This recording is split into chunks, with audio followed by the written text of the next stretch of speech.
Hello friends, आज की ताज़ा खबरों में आप सभी का स्वागत है। झारखंड की तमाम छोटी बड़ी खबर इस वीडियो में देखने को मिलेगी।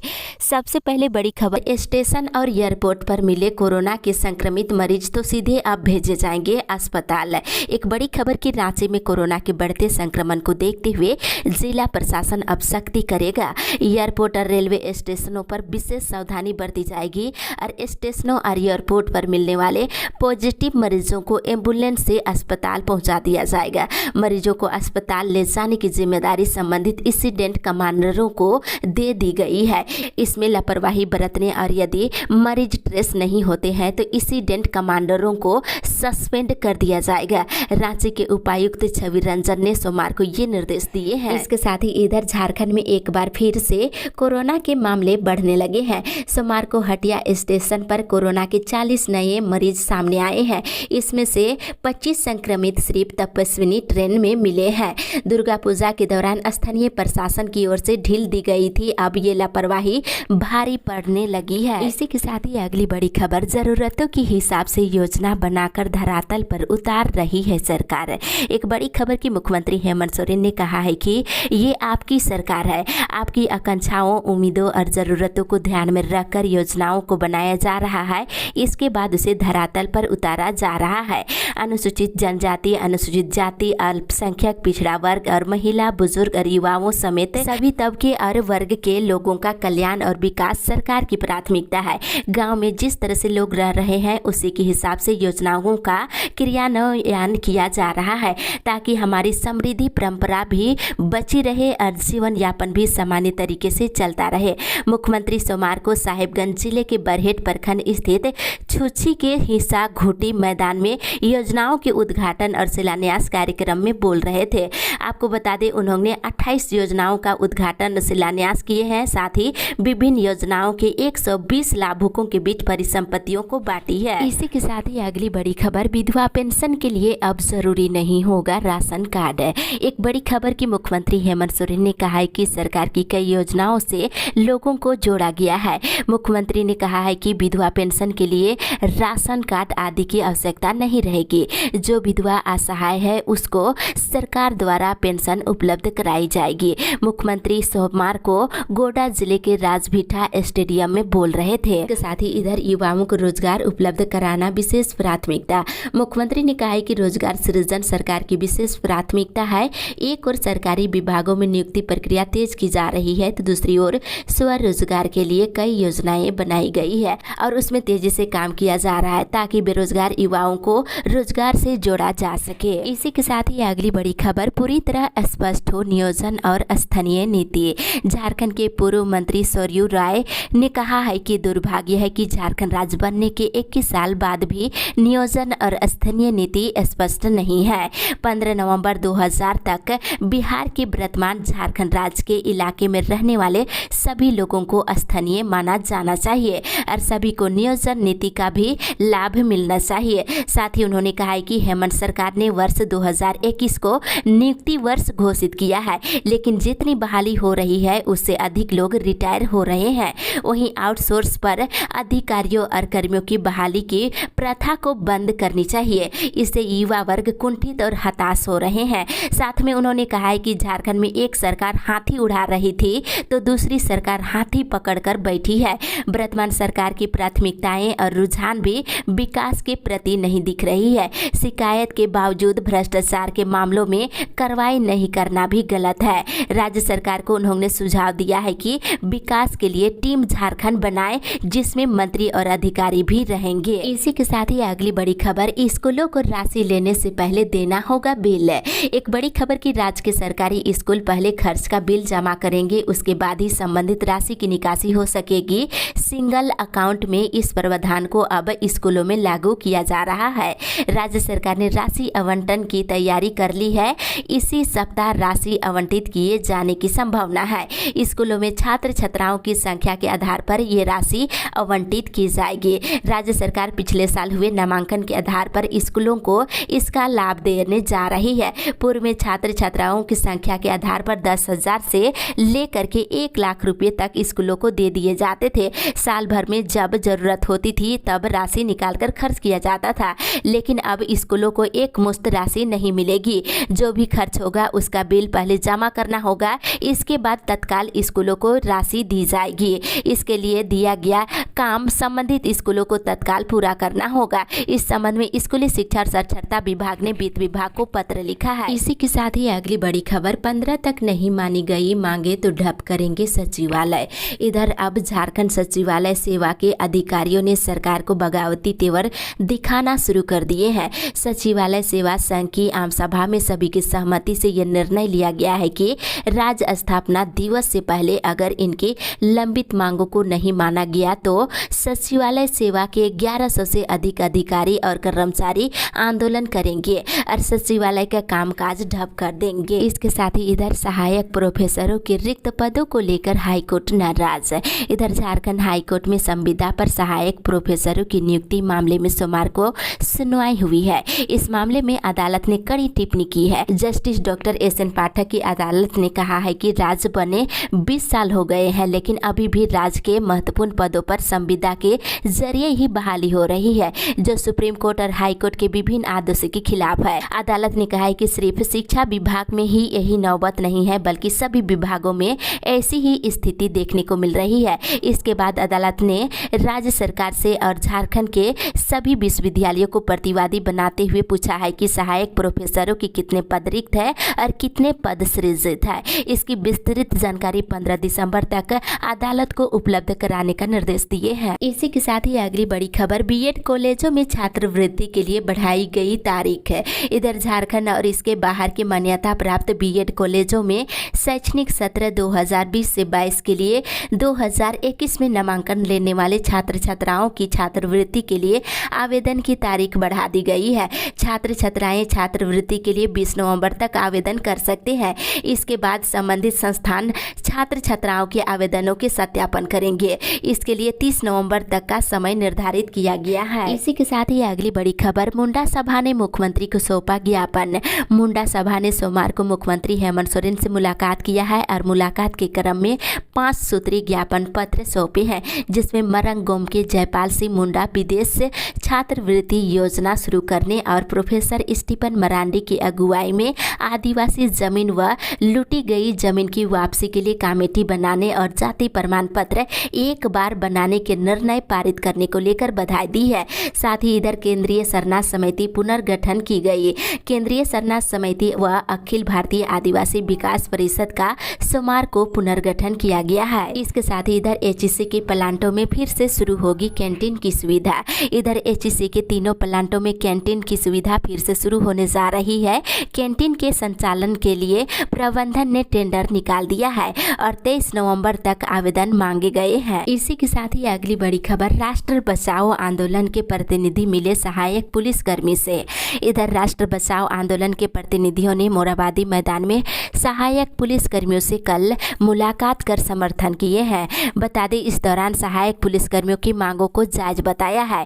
वहीं दीपावली और छठ तक इनकी मांगों को सरकार से पूरा करने की मांग की गई है, नहीं तो इसका धरना बहुत बड़ा आंदोलन का रूप ले लेगी। राष्ट्र बचाओ आंदोलन इनके समर्थन में उतरकर आंदोलन करने के लिए बाध्य होगी। आज तक मुख्यमंत्री हेमंत सोरेन की ओर से इन सहायक पुलिसकर्मियों की सुध तक नहीं लिया गया है, जिससे आंदोलन कर रहे पुलिसकर्मियों में काफी आक्रोश देखने को मिल रहा है। इसी के साथ ही अगली बड़ी खबर, डीएसपी एमयू में बिना परीक्षा के ही वसूले जा रहे हैं विद्यार्थियों से परीक्षा शुल्क। इधर डीएसपी एमयू में पीजी और यूजी के विद्यार्थियों से बिना परीक्षा के ही परीक्षा शुल्क लिए जा रहे हैं।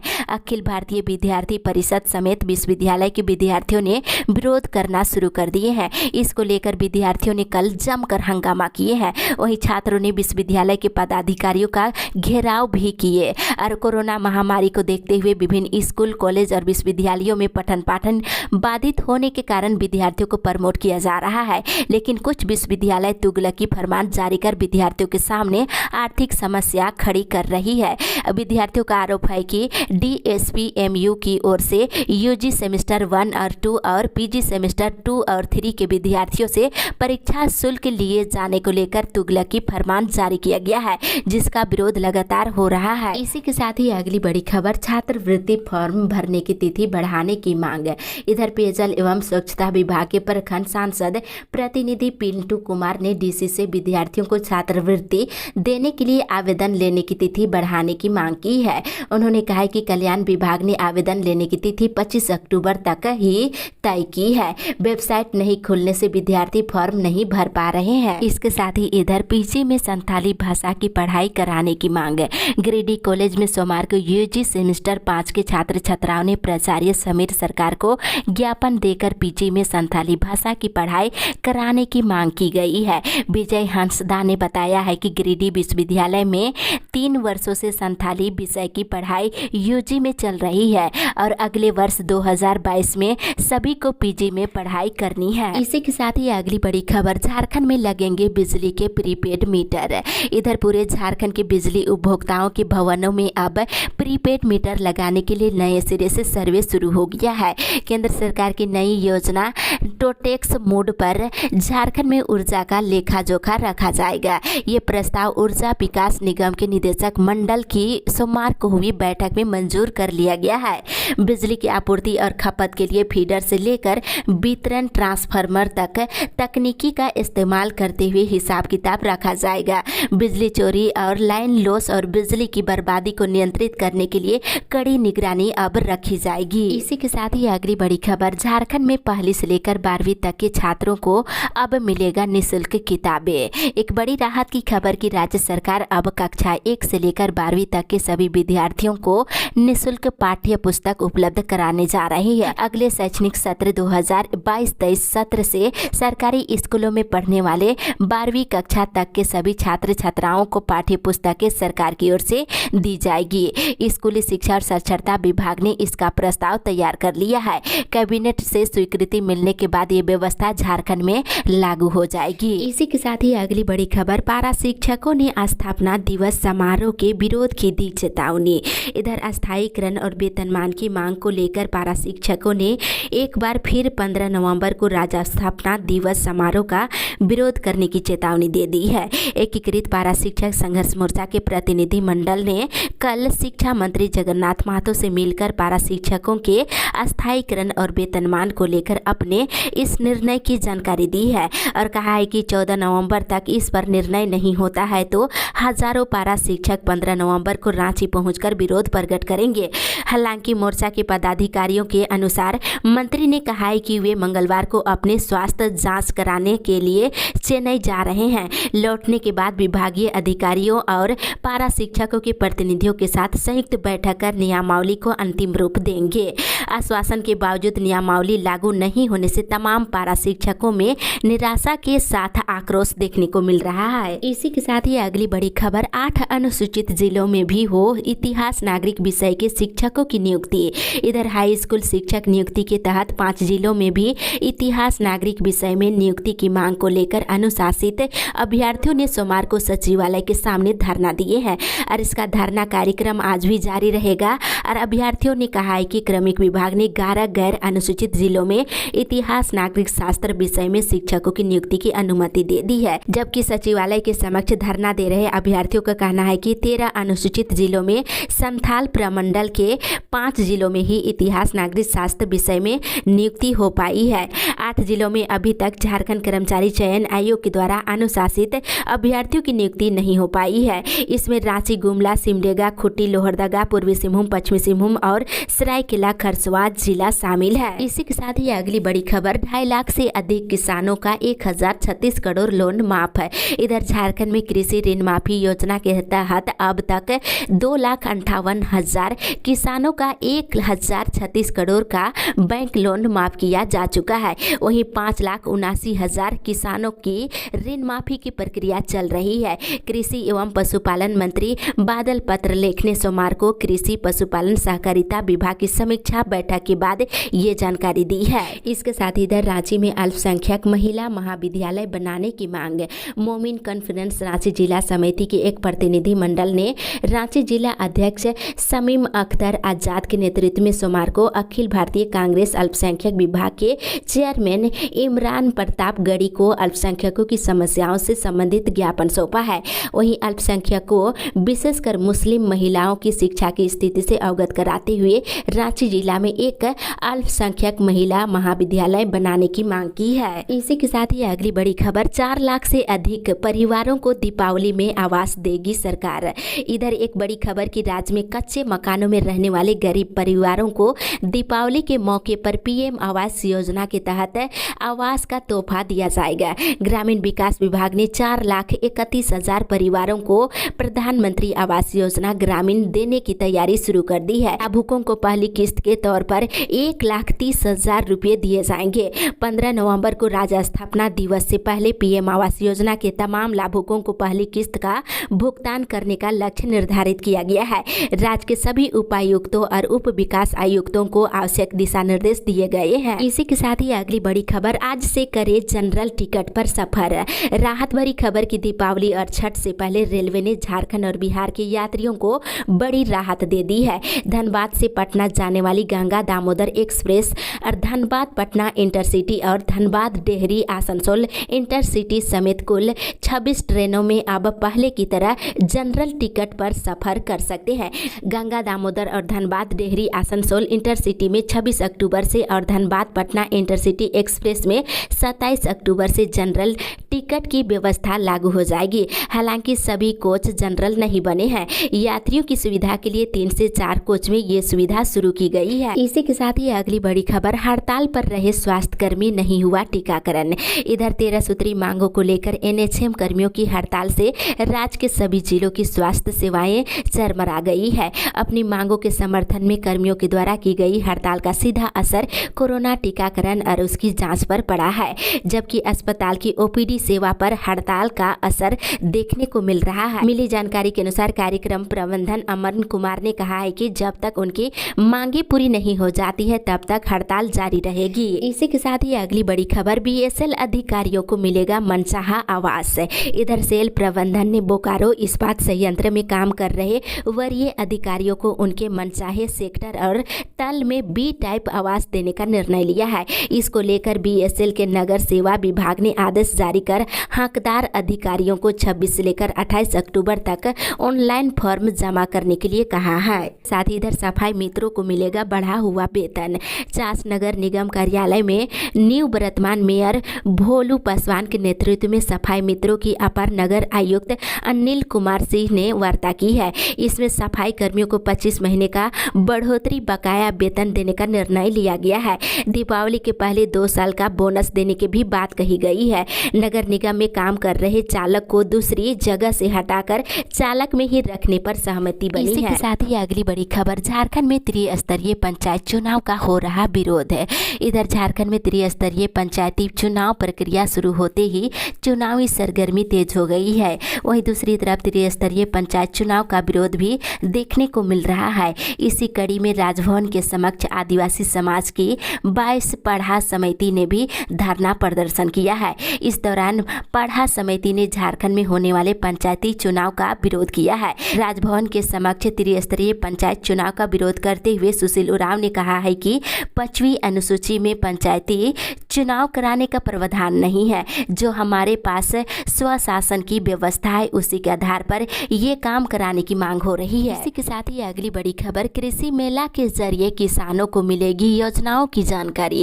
इधर मुख्यमंत्री हेमंत सोरेन के निर्देश में राज्य के किसानों की आय को बढ़ाने के लिए कृषि एवं पशुपालन विभाग ने कई क्रांतिकारी कदम उठाए हैं। राज्य के किसानों को कृषि एवं पशुपालन से जुड़ी केंद्र और राज्य संपोषित योजनाओं की संपूर्ण जानकारी उपलब्ध हो सके और वंचित किसान इन योजनाओं का हिस्सा बन सके, इसके लिए पूरे राज्य में 100 किसान मेला का आयोजन कोविड गाइडलाइन के मुताबिक किया जाएगा।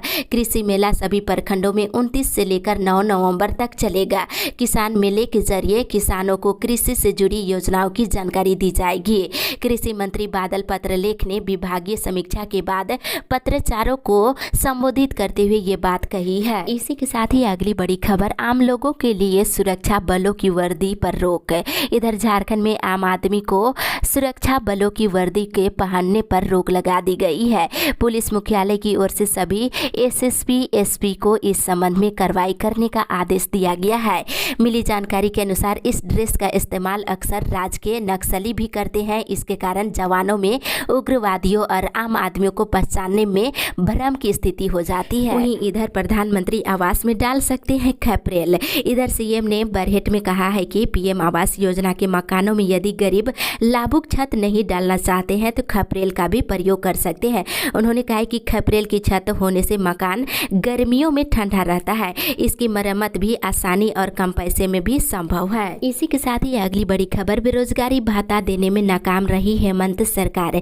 इधर सोमवार को आजसू पार्टी की बैठक गोड्डा जिले के जिलाध्यक्ष सुरेश कुमार महतो की अध्यक्षता में हुई है। जिला अध्यक्ष ने कहा है कि हेमंत सोरेन की सरकार राज्य की जनता के साथ छलावा कर रही है और अपने वादे से मुकर चुकी है। ये भ्रष्टाचारियों की सरकार है और प्रखंड कार्यालय और जिला के सभी कार्यालयों में बिना सेवा के अधिकारी कोई काम नहीं करते हैं। हेमंत सोरेन सरकार ने बेरोजगारों के लिए 5,000 से 7,000 रुपये भत्ता देने की तैयारी की थी, जिसमें नाकाम रही। इनकी गलत नीतियों की वजह से झारखंड के लोगों को वहीं बालू 4 गुना कीमत पर खरीदना पड़ रहा है। पत्थरों की गाड़ियों से 2,000 से 5,000 रुपये तक की वसूली बैरियर लगाकर की जा रही है, फिर भी सरकार इस पर ध्यान नहीं दे रही है। वहीं इधर बाबूलाल मरांडी बोले सरकार काम नहीं कमाई कर रही है। बता दें पूर्व मुख्यमंत्री बाबूलाल मरांडी ने सोमवार को मुख्यमंत्री हेमंत सोरेन सरकार पर जमकर निशाना साधा है। उन्होंने कहा कि हेमंत सरकार काम करने के लिए नहीं, सिर्फ कमाने के लिए गद्दी पर बैठी है। इनके कार्यालय में राज्य में चोरी और लूट मची हुई है। कोयला, पत्थर, बालू आदि की तस्करी खुलेआम हो रही है। पिछले 2 वर्षों में धर्म परिवर्तन के ज्यादा मामले आए हैं। वहीं राज्य में महिलाएं असुरक्षित महसूस कर रही है। प्रतिदिन दुष्कर्म और सामूहिक दुष्कर्म आदि की घटनाएं हो रही है। साथ ही अगली बड़ी खबर, बच्चों का खाता खोलने में बैंक ना करे बहानेबाजी। इधर देवघर जिले में सोमवार को प्रखंड सभागार में प्रखंड विकास पदाधिकारी राजीव कुमार सिंह ने विभिन्न बैंकों के शाखा प्रबंधक प्रतिनिधि और शिक्षा प्रसार पदाधिकारी बसंत नारायण सिंह के साथ बैठक की है।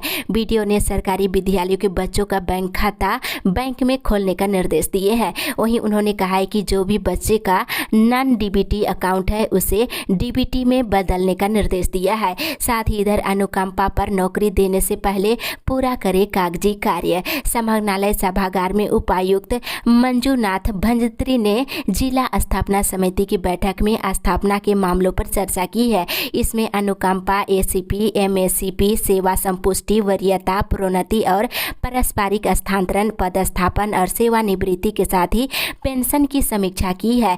स्थापना उप समाहर्ता को अनुकंपा से जुड़े 13 अनुशंसा योग्य मामले को जल्द पूरा करने का निर्देश दिए हैं। इस अपडेट में बस इतना ही।